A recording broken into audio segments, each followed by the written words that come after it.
Well, welcome to this short video in which I begin talking about what the Enneagram really is. What is the Enneagram?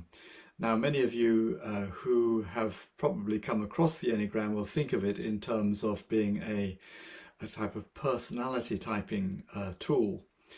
In point of fact, the whole purpose of even the personality Enneagram, which is quite well known, is not to box people into a particular type, but to show people with different kind of personality traits how to get out of the box they've put themselves in.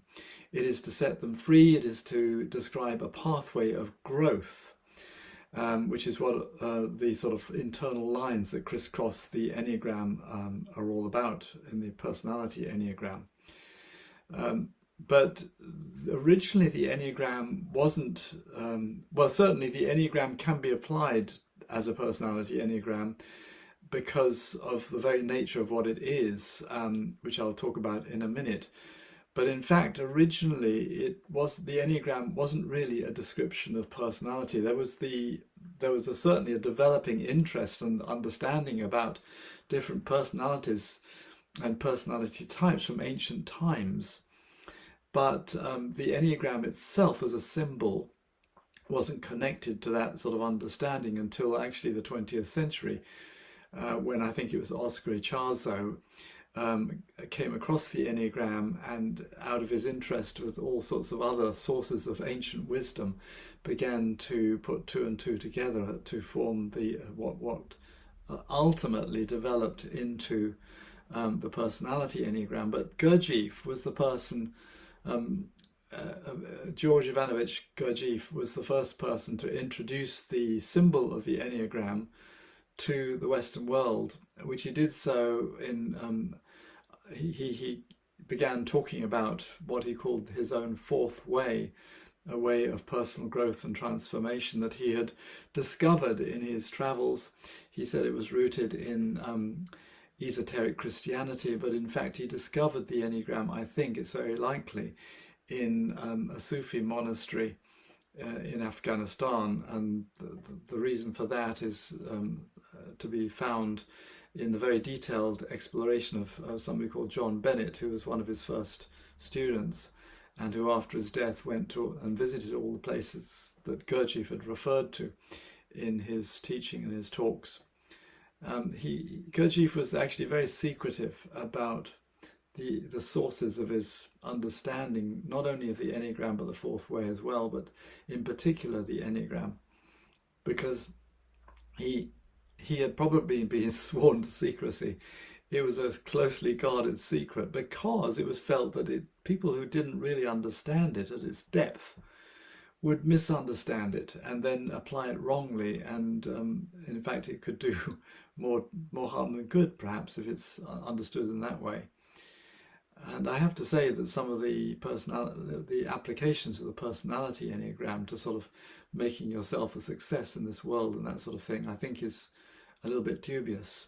But certainly for myself, I found the personality Enneagram helped me, first of all, understand why I reacted to people and to things and situations in a certain way, and how to actually grow out of that and become more whole. Moving towards an inclusive of the strengths, if you like, the higher forms of the other Enneagram numbers to which I was connected. Anyway, going back to Gurdjieff, he described the Enneagram, and I'll give you his description. This description is recorded by Uspensky.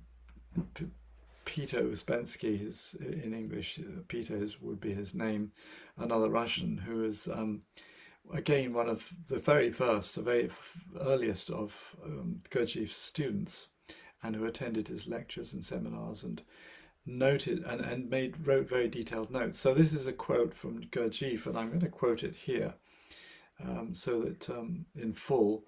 And those of you who watch my brief, well, rather less than brief, introductory video to my new Enneagram of Cosmic Laws course will have heard this before, but I'm just going to read it out now. This is taken from page, I think, 294 of Peter Spence's In Search of the Miraculous.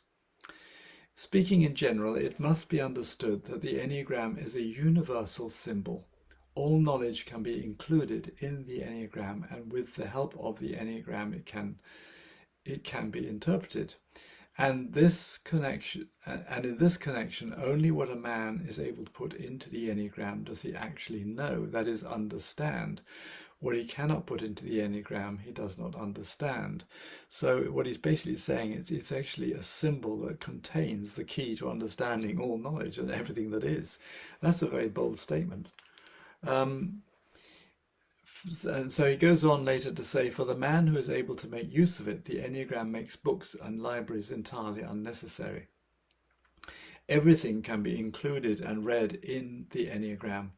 A man may be quite alone in the desert, and he can trace the Enneagram in the sand and in it read the eternal laws of the universe. And every time he can learn something new, something he did not know before. So fundamentally from this, you'll understand that the Enneagram is a symbolic representation of some fundamental laws of the universe. And in fact, I will be talking in my course about 3 fundamental laws.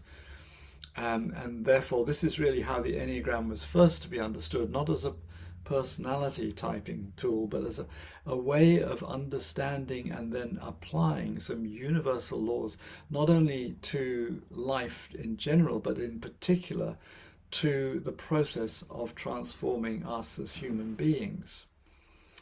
Gurdjieff, although Gurdjieff was very well, he talked of humans being machines. Now, I think we've got to understand that in the right way. It's not that we are actually machines, because we're very complicated and remarkably and wonderfully made.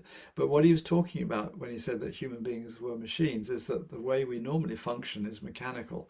It's just that we're not awake, and we're not really a true human indeed.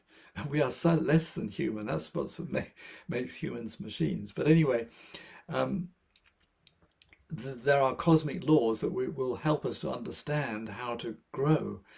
And the Enneagram, therefore, can be considered in this way, not as 9 different points of view, because we each, as personalities, have different points of view, actually 27 different points of view, to be honest, but 9 fundamentally different points of view, split into 3 types, and there are 3 subtypes for each type.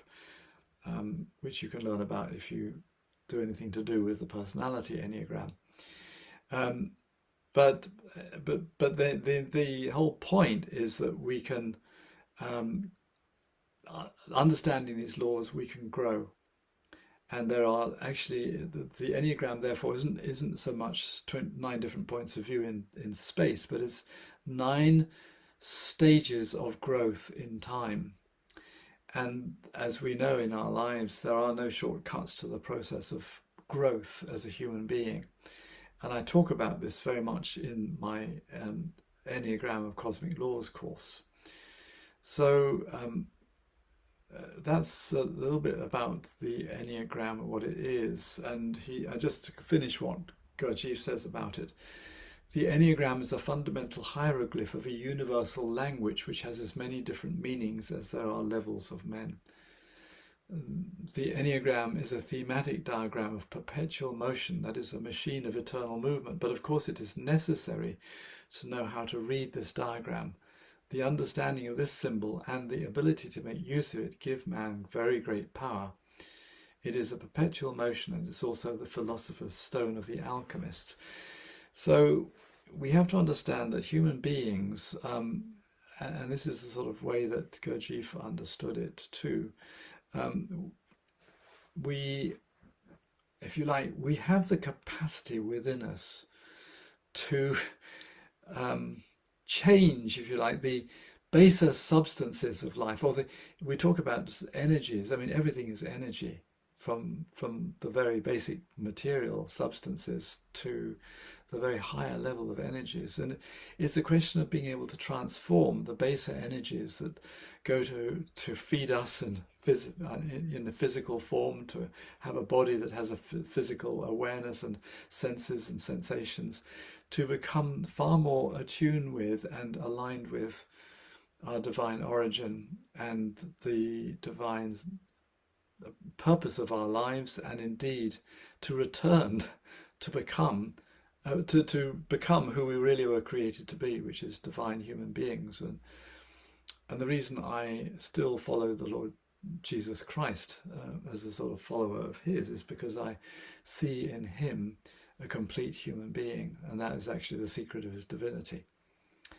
So a word a little bit more about the Enneagram symbol, because what I'm going to do in subsequent videos is actually to show how the cosmic laws and the Enneagram that is a symbolic representation of them had very ancient roots in time, but the symbol itself took shape gradually, and as people began to think about it and begin to understand, as, if you like, well, I think the mathematics of physics and the universe and how it all works, the symbol actually grew over a long period of time.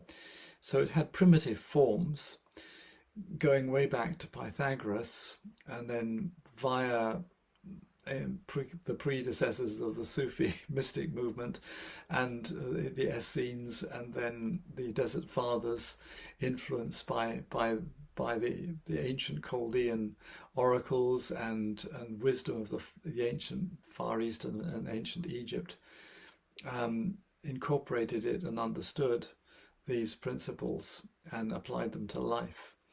So if you like, it is indeed something that evolved over time, and I want to talk about those in at least two, I think maybe three subsequent videos, which will go into the roots and the source of all of this. That's plenty about the Enneagram and what it is for the time being. Now, that doesn't mean to say that the personality Enneagram isn't invalid. As it says, there are different ways we can understand it. And the purists of especially the Gurdjieff school would dismiss the personality Enneagram as being an aberration, and nothing, because Gurdjieff didn't talk about personality development in that way at all, or personality typing in that way. But I do believe that it's valid to understand the Enneagram as a personality typing alongside the older and I think more fundamental understanding as a symbol of cosmic laws. And in my course I explain how these two can work together a little bit as well. So that's enough for the time being on this video, and I will finish it here and wish you well until you want to join me for the next in the series.